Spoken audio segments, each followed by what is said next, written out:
Welcome to Magic Beyond the Books. Today I'm talking about Angelina Johnson. I'm Renee. Warning, there are Harry Potter spoilers in this episode. Character summaries. Angelina Johnson is a Gryffindor student and a Quidditch player in the same year in school as Fred and George Weasley. She becomes the Gryffindor Quidditch captain after Oliver Wood and is also a member of the DA, Dumbledore's army. Before we get into Angelina Johnson, I'm going to do a trivia. It was a listener request to bring back trivia, so I'm going to do a little trivia. I'm going to ask the question and then give a few seconds for you to, just shout out the answer or think it in your head wherever you're listening, depending if you're in public, maybe just don't scream out an answer, and then I'll give you the correct answer. So there's going to be 3 questions. Let's get into it. First question. What is Petunia Dursley's maiden name? The correct answer is Evans. Second question. What are the full names of the 4 Hogwarts founders? And a quick hint, they're all alliteration names.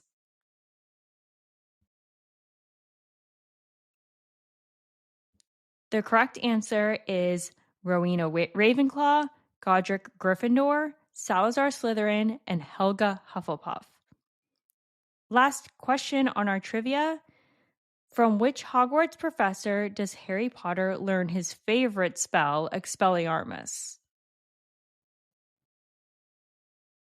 The correct answer is Severus Snape. Tell me how you did. Leave a comment. Did you get 3 out of 3? Let's get back into the episode. So for Angelina Johnson, let's go through her timeline. So she was born sometime in the last week of October, 1977. She's sometime between the 24th to the 30th of October was her birthday. She attended Hogwarts from 1989 to 1996, and she was sorted into Gryffindor House. She, in her 3rd year, started playing Chaser for the Gryffindor Quidditch team under Captain Oliver Wood.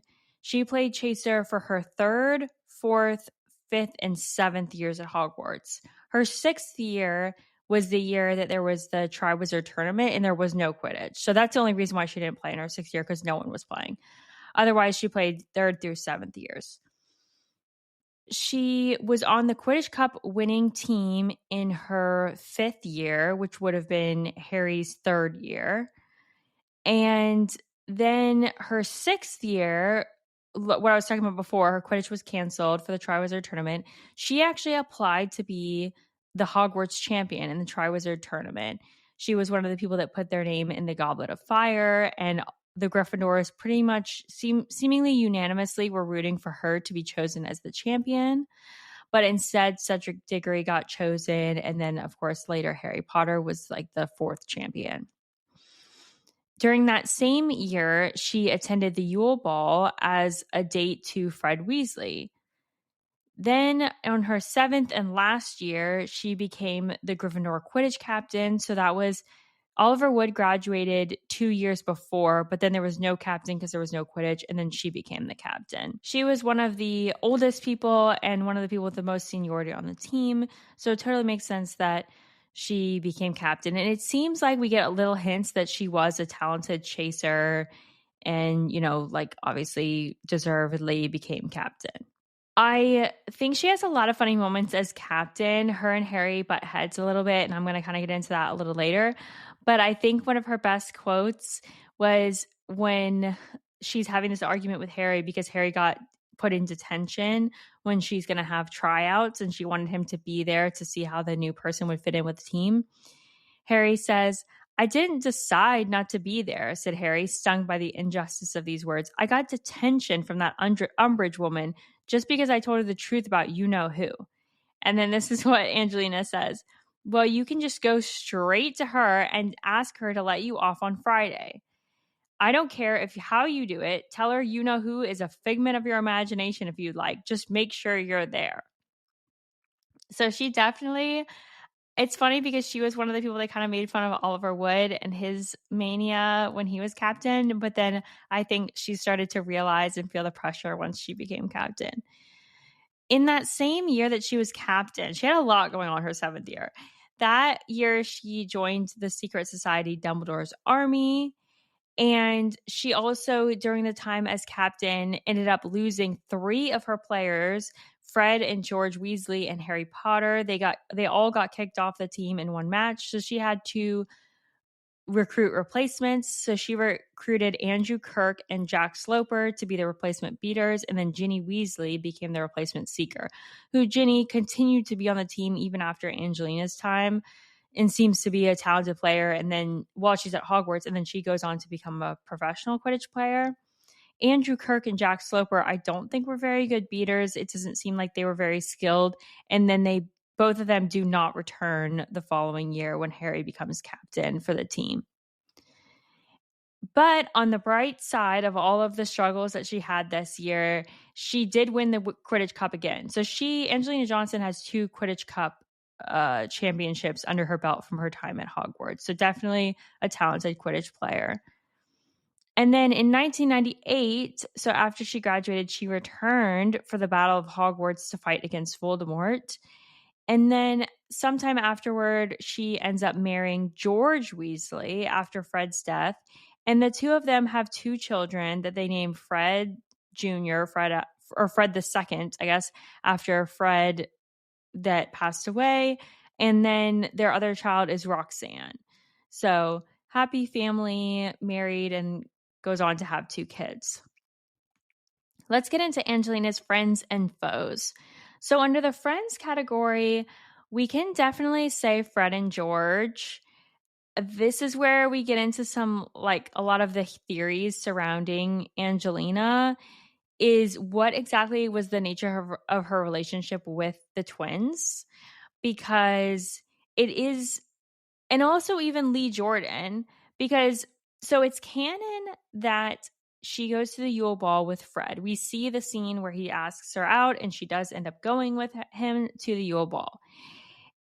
It's not clear, and it's never shown of them dating outside of that, or if they were just going together as friends, if there was some romance there. Maybe it was just a date to the Yule Ball and nothing else. It was also during the time when she was always on the Quidditch team with Fred and George, and she was throughout all of her years, and then she was also in the same year as them and same as Lee Jordan. So it seems natural that they would have been friendly and friends and in the same classes together, playing on the Quidditch team together. She's kind of always with the twins, and she obviously marries one of them and goes to a dance with the other.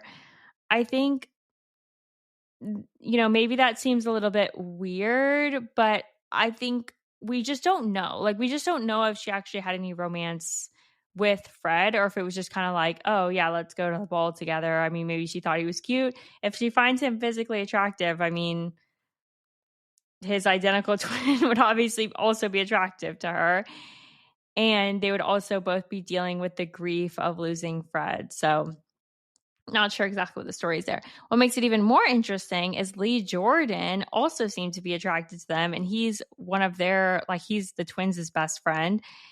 Lee Jordan, when he was commentating Quidditch, noted to everyone that she was quite attractive and a good player. So I don't know, I don't know if he's kind of one of those people that just hits on everyone, is very flirty, or if he has a special thing for Angelina.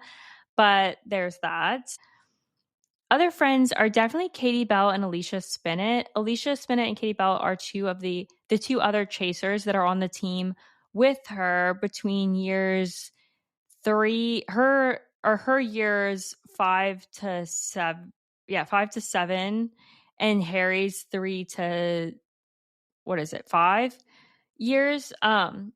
Because every time until Harry's last year at Hogwarts, he's always on the 3 chasers are the 3 girls, Angelina, Katie, and Alicia. And they all seem to be friendly and chummy, and they all were joking about Cedric Diggory being cute, and they seem to kind of they're also the only girls on the team.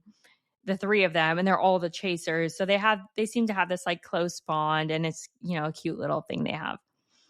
I also think that she's friends with Oliver Wood. I think that she was a little hard on him sometimes, maybe as the captain, but I think she had a lot more appreciation for him after he graduated and she became the Quidditch captain. I think she realized, that she was kind of hard on him and she kind of regretted it, and that like how much pressure it is to be the captain, especially since the captain's like basically a captain slash coach in the situation of Hogwarts Quidditch. So it's a lot. And then she's also part of the DA at the time. And she's also like a seventh year doing NEWT classes.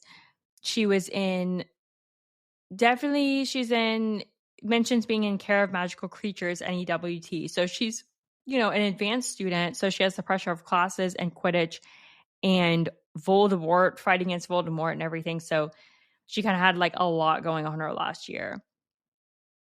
Under her foes, I definitely think Harry Potter was a little bit of a wrench in her side. He missed tryouts and practices due to his arguments with Umbridge. He wasn't able to control his temper, and he eventually ends up being kicked off the team, and he's a great seeker. I mean, she finds Ginny, and Ginny is also a great seeker, but it obviously was like a headache for Angelina. And then, of course, Dolores Umbridge. I mean, Dolores Umbridge, there's so many things that she did that were indirectly against Angelina. She made multiple attempts to harm Angelina's, star player and seeker and put him in detention during Quidditch events. She disbanded the team and then was procrastinating to let the team reform. She let the Slytherins reform the Quidditch team long before she would let the Gryffindors reform the Quidditch team. And she kicked 3 of her best players off of the team and gave them lifetime bans. And they're 3 of her best and most senior players. So that obviously, all of those things combined with her obviously not really teaching them well in Defense Against the Dark Arts and being, indirectly supportive of Voldemort all make her definitely a foe of Angelina Johnson. And then Ron Weasley, Angelina recruited Ron with the hopes that he would get better. She felt like he came from a family of good Quidditch players, especially Charlie Weasley, Fred and George Weasley, and later she even finds out Ginny Weasley. So she was the one that actually recruited Ron, not Harry. Harry kept him on the team later when he was captain, but she had a lot of hope for him, and I think he ends up doing pretty well and has good moments, but he also is just very much affected by the fans and by the things that other people say. And she obviously had a struggle coaching him and getting him to a place where he could be successful. So I'm sure that Ron Weasley was not on Angelina's list of her favorite people, which is funny because both Harry and Ron end up being her like brothers-in-law. And then Cedric Diggory, I think she found Cedric attractive, but I'm sure that in some ways he wasn't her favorite person because, one, he was the seeker and captain for the Hufflepuff team and, was a competitor to them. In the third year, the game that Harry falls off his broom because the Dementors, Cedric catches the snitch and is a part of like them winning the game. So, obviously he's an opponent in that way. And then also he got chosen by the Goblet of Fire over her. So, I'm sure she was a little bit sad about not being chosen. And I think it would be interesting to have seen her as a champion. And I know there's a lot of like fan fictions and fan theories about like, oh, what like an alternate universe where Angelina got chosen as the champion. Obviously, I don't like want Angelina to die, but it would be like, would that be her same fate if she was the champion or not? It like raises a lot of questions about how it would be different. And it would also be like different and weirder because her and Harry are friends and, teammates, and then like participating against each other in the tournament, and how would that all work out? So I like Angelina though. She seems strong-willed and smart and skilled, and I think she would have been successful as the champion. I mean, I don't know, like maybe she would have even done better than Cedric. Let's get into fan casting, one of my favorite things to do. So fan casting for Angelina, let's talk about her description. So she's described as being tall and pretty, attractive. Obviously, Lee Jordan, this is the direct quote from Lee Jordan. What an amazing chaser that girl is, and rather attractive too. She is described as having dark skin and brown eyes, long black hair that's often braided, like they talk about her having braids. And she's competitive and strong willed, can be a little blunt for sure. She's very serious about Quidditch, but then seems to have a sense of humor outside of Quidditch and is, friendly and chummy with the twins and who are always joking around. But obviously in Quidditch, she's a very strong player. She's a captain. She has 2 Quidditch cups at Hogwarts under her belt and plays with a largely successful team. And she's a very bright witch. As I mentioned before, she's in the care of magical creatures and NEWT class. She's a member of Dumbledore's army. She fights in the Battle of Hogwarts and survives. So that's definitely a big indicator that she was a skilled at dueling and able to keep herself alive during a battle. In the movies, Angelina Johnson is played by 2 people. So the first movies, so movies 1 through 3, she's played by an actress named Danielle Tabor. I don't know if I'm saying that right, Tabor. And then in movie 4, she gets played by Tiana Benjamin. And what I could find for the reasoning behind the recasting was that Tiana just looked older. Like she looked like she could be the same age as the Weasley twins, Fred and George.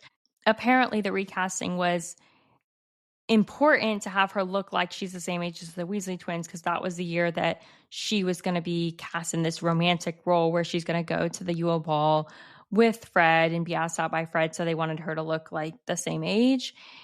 And I guess I think Danielle and Tiana are the same age in real life, but Danielle's looks like, especially at the time, she's like pretty short and has just maybe a little bit of a younger looking face. So I guess that's the reason. And that kind of makes sense, obviously. And then it's hard, probably working with kids and you don't know how they're going to grow up. They might look younger, they might look older. And Tiana Benjamin, you might recognize her. She played Chelsea Fox on the TV show EastEnders, as well as playing, obviously, Angelina Johnson in movie 4. So look for those 2 actresses.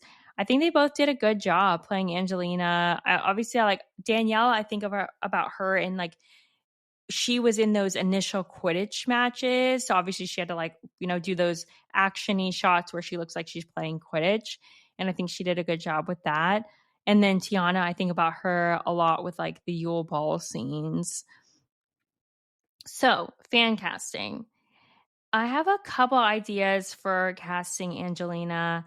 First of all, if this were longer ago, I would have definitely cast Keke Palmer to play Angelina. She's young Keke Palmer, she's 32 now. She's known for many things. You've probably seen her Nope, Alice, Aquila and the Bee, True Jackson VP, the TV show. More recently, she's been in One of Them Days, and I just saw her in the Pickup movie. And then I think she has her own podcast now. I think she has the perfect personality and look for it, and just being, to play that strong-willed, confident younger woman that is obviously beautiful and attractive. So I would have liked to see her in the role. And then another actress that I think could play her now is Sky Jackson. She's 23 years old now, but she still looks really young. And she's known for the Jessie TV show she played on as a child, and Bunked, Arthur, and The Rebound. So look her up. I think she could play that role if I was casting Angelina Johnson now. So write in, tell me what you think of those people, or if you have any other ideas for Angelina Johnson. Otherwise, that pretty much wraps up this episode. Thanks for listening, and don't forget to rate and subscribe to the podcast wherever you're listening.